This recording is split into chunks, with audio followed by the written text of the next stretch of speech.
Le Mozambique connaît une forte croissance, mais la moitié de sa population vit dans la pauvreté. Décryptage depuis Bruxelles avec son président Armando Guebuza. Le sommet UE-Afrique avait pour ambition de transformer l'aide à l'Afrique en programme d'investissement et de commerce, en particulier avec le secteur privé. Qu'est-ce que cela signifie concrètement ? L'un de nos secteurs traditionnels est l'agriculture, dont la productivité augmente. Cela constitue déjà une étape importante qui appelle la création d'une industrie agricole et au-delà appelle la mise en place d'infrastructures pour alimenter ce processus.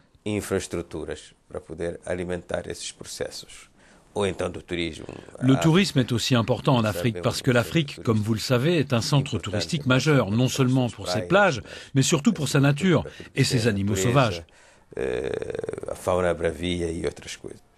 Et quel est le rôle des Européens en matière d'investissement et de commerce? Quel modèle serait à même d'optimiser cette croissance?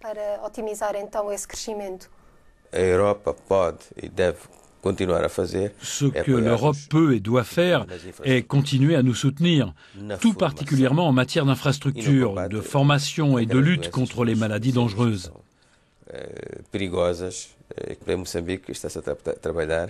Le Mozambique travaille à un stade, certes relativement récent, à la recherche d'un vaccin contre le choléra pour les enfants.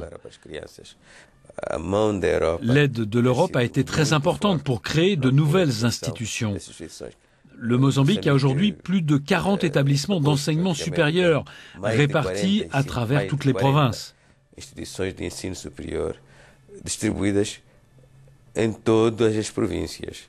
Le taux de pauvreté n'a pas diminué autant que prévu. La moitié de la population vit toujours dans la pauvreté. Les transports, l'accès à l'eau et à l'électricité sont réservés à l'élite. S'il y a plus de revenus disponibles, pourquoi n'y a-t-il pas plus de services ? L'attitude des gens ne change pas simplement parce que soudainement la croissance atteint 10 ou 15%. La distribution des richesses n'est pas une équation mathématique, elle dépend de la création d'emplois, d'hôpitaux, d'infrastructures, etc.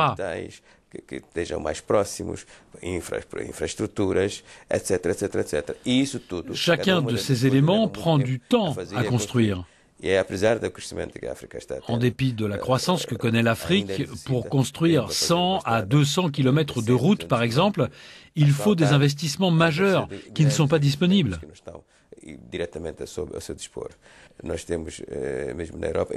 Même en Europe et dans d'autres pays en développement, la crise est liée à un déficit d'emploi. Vous ne pouvez pas dire qu'il y a un déficit d'argent ou de ressources. Ces moyens sont bien là, mais ne suffisent pas à absorber toute la force de travail. Notre économie commence à croître, mais de toute évidence, le développement ne peut pas se voir en un clin d'œil.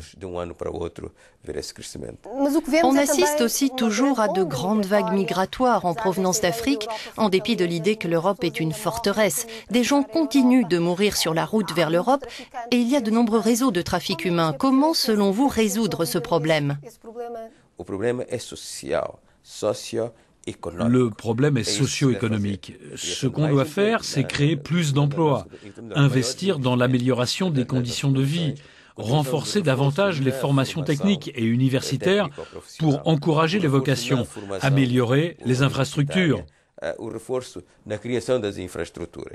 Tout cela dissuadera les gens de quitter l'Afrique pour l'Europe ou pour tout autre continent en quête de meilleures conditions de vie. Parlons des ressources naturelles comme source de richesse. Le Mozambique est souvent qualifié de nouvel Eldorado du fait des récentes découvertes de réserves énergétiques. Mais cette bénédiction est devenue, dans de nombreux pays, un cadeau empoisonné qui dope la corruption, engendre des conflits armés et provoque de grands dégâts écologiques. Comment le Mozambique et les pays qui font de telles découvertes peuvent-ils éviter ce scénario? Les partenariats avec les Européens peuvent-ils aider?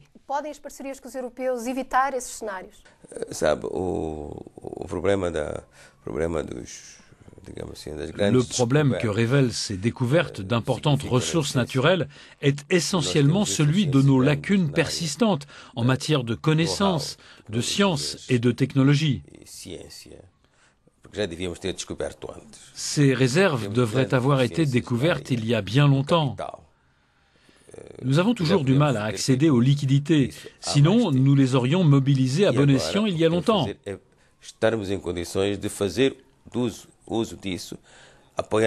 Maintenant, il nous faut utiliser ces découvertes avec le soutien des investissements européens pour générer plus de revenus à investir.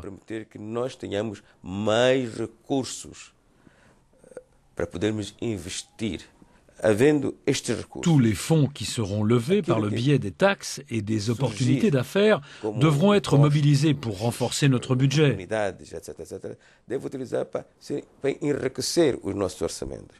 Parlons à présent de la paix sur le continent africain. L'Union européenne contribue énormément aux missions de maintien de la paix. On l'a vu récemment en Centrafrique et encore au Mali.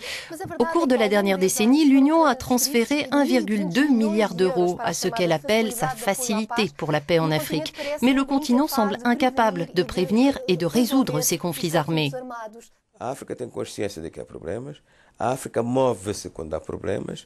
L'Afrique est consciente du fait qu'il y a des problèmes.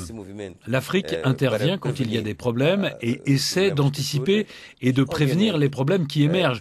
Mais de toute évidence, il y a des problèmes humains liés à des questions socio-économiques et des conflits culturels ancestraux entre différentes couches de population. Vous ne pouvez pas les résoudre simplement en donnant $1 milliard de plus. Mais ces missions sont-elles utiles? Elles participent de la solution, mais elles ne sont pas la solution. Oui, nous avons toujours besoin du soutien de l'Europe, mais n'allez pas imaginer que le soutien de l'Europe est une baguette magique qui résout tous les problèmes. J'aimerais que ce soit le cas.